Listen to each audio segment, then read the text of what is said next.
On a cheerful, bustling day inside a cozy apartment, the Smith family, parents, Maria and James, and their two children, Lily and Ethan, are working together to transform their small space into a home. The walls are now adorned with colorful murals of nature scenes, lovingly painted by Maria, an amateur artist. James has strung fairy lights along the windows, giving the room a warm glow. The children laugh as they help hang decorations, their creativity spilling onto every corner of the space. It's a place full of life, love, and hope. Just before we continue, please hit the subscribe button and turn on the notification bell. Thank you. Their joy is abruptly shattered a few days later when a sharp knock echoes through the apartment. James opens the door to find Mr. Caldwell, their landlord, standing stiffly with a stack of papers in hand. Caldwell is a stern, middle-aged man with an air of impatience. Without much preamble, he hands James an eviction notice, citing unauthorized alterations to the property. Maria is visibly shaken. "But we've only added a few decorations. We didn't damage anything," she protests. Caldwell dismisses her concerns, claiming the decorations have devalued the property and that they must leave within 30 days. He walks away without another word, leaving the family in stunned silence. That evening, as the children sleep, James and Maria sit at the kitchen table, trying to make sense of the situation. They discuss their options but feel overwhelmed. They've always paid their rent on time and taken care of the apartment. Why would Caldwell do this? Determined to fight back, James suggests reaching out to an old friend, a white lady, Sarah Martinez. Sarah is a sharp and compassionate lawyer who specializes in tenant rights. The next day, Sarah visits the family. She listens intently as they recount the events and examines the eviction notice. Her brow furrows as she reads. "This doesn't add up," she says firmly. Decorating isn't grounds for eviction unless there's significant damage, and even then, the process Caldwell used is suspicious. "I'll look into it." Sarah dives into research, digging through local housing laws and Caldwell's history as a landlord. She finds a troubling pattern. Caldwell has issued multiple questionable evictions over the years, often targeting families and individuals he perceives as easy to intimidate. Sarah also discovers that the real reason behind Caldwell's eviction notice to the Smiths was far more calculated than it initially appeared. Caldwell had been in secret talks and has recently signed a profitable deal with a high-profile developer interested in purchasing the apartment complex for a lucrative redevelopment project. The developer planned to convert the building into luxury condominiums, a move that would increase property values but displace long-term, working-class tenants like the Smiths. However, to make the sale more attractive, Caldwell needed to present the property as trouble-free, with minimal tenant disputes or potential legal obstacles. This would require him to clear out the current tenants. The Smiths, with their creative decorations and active community involvement, had become a symbol of tenant empowerment. Caldwell viewed them as a liability, too vocal, too well-liked, and, most importantly, too likely to resist redevelopment. By issuing the eviction notice, Caldwell hoped to intimidate the Smiths into leaving quietly, thereby avoiding a drawn-out legal battle that might jeopardize his deal with the developer. Meanwhile, the Smith family faces mounting stress. Lily and Ethan notice their parents' tension, and the once lively apartment feels heavy with worry. Maria tries to maintain a sense of normalcy, but the uncertainty takes a toll. Sarah, the Smith's lawyer, decides to confront Caldwell directly. She arranges a meeting at his office, bringing along her notes and evidence. When Sarah, the Smith's lawyer, confronted Caldwell in his office, the atmosphere was tense. Caldwell initially maintained a calm demeanor, pretending the eviction was simply a matter of lease violations due to the Smiths' unauthorized decorations. Sarah, however, came prepared. She presented evidence that Caldwell had been selectively enforcing rules, targeting tenants who were perceived as obstacles to his redevelopment plans. Caldwell, smug and dismissive, denies any wrongdoing. He claims the eviction is legal and refuses to negotiate. But Sarah remains unflappable. "I've reviewed the tenant laws, Mr. Caldwell," she says, her voice steady. Your actions are not only unethical but illegal. If you don't retract this eviction notice, we'll take this to court. Realizing his excuses weren't holding up under Sarah's scrutiny, Caldwell grew defensive. He accused the Smiths of being ungrateful tenants, claiming that they had taken liberties with the property without respect for the rules he had set. They act like they own the place, Caldwell sneered, his tone dripping with contempt. All I've done is provide them a roof over their heads, and this is how they repay me? By turning my building into some kind of circus attraction with murals and fairy lights? They should be thankful I let them stay as long as I did, he says. Sarah doesn't flinch and she didn't back down. Your tenants are proud of where they live, she replied. That's not a circus, it's a community. And the Smiths have enhanced this building, not devalued it. The truth is, you're trying to push them out because they represent everything that stands in the way of your redevelopment plans. You've underestimated them and me. We'll see you in court. Caldwell's face hardened as Sarah continued to press him. She revealed documents, obtained through public records, that linked Caldwell to the developer. The paperwork showed his intent to sell the property under the condition that it would be delivered with no problematic tenants. Caught red-handed, Caldwell lashed out. You lawyers think you know everything, he spat. Fine, I want to sell. Is that a crime? They're just renters. They don't own this place. I have the right to do what I want with my property. Sarah's response was measured but firm. Your rights as a landlord don't override their rights as tenants, Mr. Caldwell. What you're doing is not only unethical but potentially illegal. If you move forward with this eviction, you'll find yourself facing far more than just one family in court. The Smiths are not alone in this. Caldwell realized he had underestimated both the Smiths and Sarah. The accusations of ungratefulness were nothing more than an attempt to deflect blame and vilify the family, hoping to turn public perception against them. But with Sarah's evidence and determination, Caldwell's tactics were unraveling. In the following weeks, Sarah works tirelessly to build a case. She files an injunction to halt the eviction and gathers testimonies from other tenants who've experienced Caldwell's unjust practices.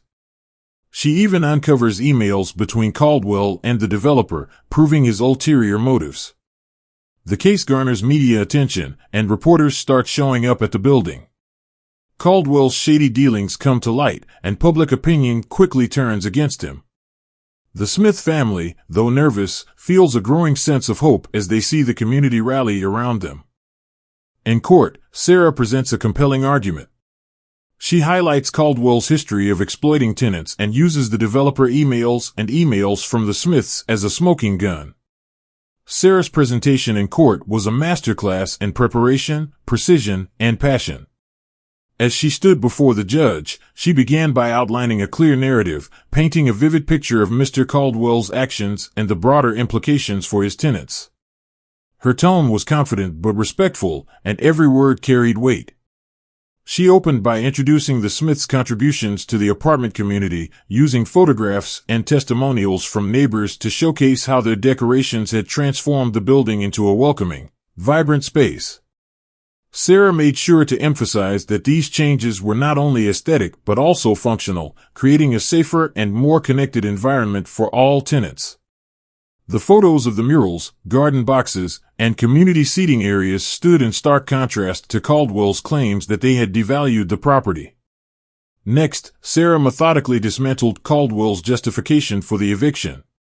She presented documentation showing the Smiths' consistent on-time rent payments, adherence to community guidelines, and even correspondence with Caldwell himself that demonstrated their attempts to gain approval for their improvements.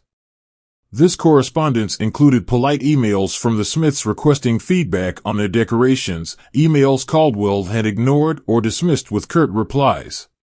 The real turning point came when Sarah introduced evidence linking Caldwell to the developer. She displayed a series of emails, obtained through discovery, that revealed Caldwell's intent to sell the property to a luxury development firm. The emails were damning, clearly outlining that the property needed to be cleared of tenants likely to resist redevelopment. One email explicitly mentioned targeting vocal tenants like the Smiths. These emails, Sarah said, holding up printed copies for the courtroom to see, are not just words.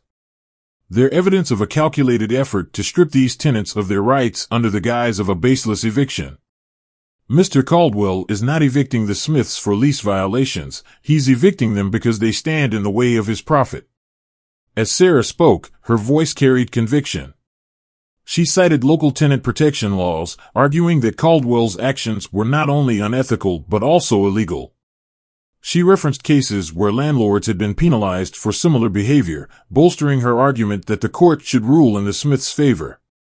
Finally, she appealed to the humanity of the court, describing how the Smiths' young children had been deeply affected by the eviction notice, living in fear of losing their home. Caldwell's lawyer, clearly rattled by Sarah's presentation, attempted to regain control. He began by attempting to discredit the Smiths' decorations as unauthorized alterations that violated the lease agreement. The lease is explicit, he said, pointing to highlighted clauses in the contract. Any modifications to the property must receive prior written consent from the landlord. My client never provided such consent. He then pivoted to downplay the emails Sarah had presented. While these emails may seem incriminating at first glance, they are nothing more than standard discussions between a property owner and potential buyers. My client is within his rights to explore business opportunities, and the suggestion that he targeted the Smiths is speculative at best. The lawyer's arguments, however, were undermined by his lack of concrete evidence to support Caldwell's claims. His reliance on the lease agreement fell flat when Sarah pointed out that Caldwell had selectively enforced these rules, allowing other tenants to make changes without issue. Additionally, the email's clear language made it difficult for Caldwell's lawyer to dismiss them as standard discussions. Throughout the defense's presentation, the judge's expressions grew increasingly skeptical. The lawyer's attempts to redirect the narrative felt flimsy compared to Sarah's meticulous evidence and emotional appeals. When Caldwell's lawyer finally rested his case, Sarah stood again for her rebuttal. She reiterated the inconsistencies in Caldwell's claims, emphasizing that his selective enforcement of rules and dismissive attitude toward tenant concerns painted a clear picture of discrimination and exploitation. She ended with a powerful closing statement: "This is not just about the Smiths. This is about every tenant who has ever been intimidated into silence, every family that has lost their home because someone prioritized profit over people. This court has the opportunity to send a message that such actions will not be tolerated." The courtroom was silent as Sarah returned to her seat. It was clear to everyone present that she had made an unshakable case, leaving the judge to deliberate with an unmistakable air of understanding and sympathy for the Smiths. After hours of deliberation, the judge rules in favor of the Smiths. The eviction notice is declared invalid, and Caldwell is ordered to pay a hefty fine for violating tenant rights. The Smith family is overwhelmed with relief and gratitude. Maria hugs Sarah tightly, tears streaming down her face. "You saved our home," she whispers. Inspired by their ordeal, the Smiths and Sarah collaborate with other tenants to form a neighborhood association aimed at protecting renters' rights. They hold workshops, offer legal resources, and advocate for stronger housing laws. The Smith apartment is once again filled with laughter and light. The murals remain on the walls, a testament to the family's resilience and the power of standing up for what's right. The story serves as a powerful reminder that, even in the face of injustice, unity and determination can lead to triumph. As the neighborhood association takes root, the Smith family becomes central to its success. Maria channels her creativity into designing posters and materials for the group, while James helps organize community events to raise awareness about renters' rights. Lily and Ethan, inspired by their parents, join in by creating kid-friendly pamphlets, teaching other children about standing up for fairness. Their efforts spark a movement, drawing in tenants from other buildings in the area. One day, Sarah receives a tip about another landlord in the neighborhood engaging in similar exploitative practices. The tenants in that building are mostly elderly or immigrants, scared to come forward. Maria and James volunteer to visit the building, sharing their story and offering support. Seeing their courage and hearing their victory, the tenants begin to open up, revealing years of mistreatment. The association gathers the evidence and takes action, filing a class action lawsuit with Sarah leading the charge. The media picks up the story, dubbing it the tenant uprising.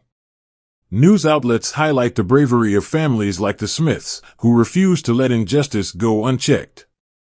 The association's efforts attract lawyers, activists, and volunteers eager to contribute to the cause. Back in their own building, the Smiths host a celebratory block party to thank their neighbors for their support during their ordeal. Music fills the air, children run freely, and residents share stories of resilience. Maria unveils a new mural in the courtyard, a vibrant image of hands of different colors holding up a home, symbolizing unity and strength. Caldwell, on the other hand, faces severe repercussions. The developer backs out of their deal due to the bad publicity, and the fines from the court cases mount.